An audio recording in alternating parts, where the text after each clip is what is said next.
ఈ డిజైన్ కోసం నెక్ 4 ఇంచుల దగ్గర మార్క్ చేయండి. చేసుకొని అక్కడి నుండి టేపు కిందికి పెట్టి 6 ఇంచుల దగ్గర ఒక మార్క్, అలాగే టేపు అలాగే ఉంచి 5 ఇంచుల దగ్గర ఒక మార్క్ చేసుకోవాలి.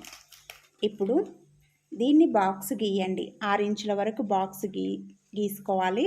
ఇప్పుడు మనము 5 ఇంచుల దగ్గర కూడా ఒక మార్క్ చేసినాం కదా, ఆ 5 ఇంచుల నుంచి బాక్స్ లోపల 1 ఇంచుకు అడ్డంగా మార్క్ చేయండి. అక్కడి నుండి పైకి 1 ఇంచు మార్క్ చేయండి.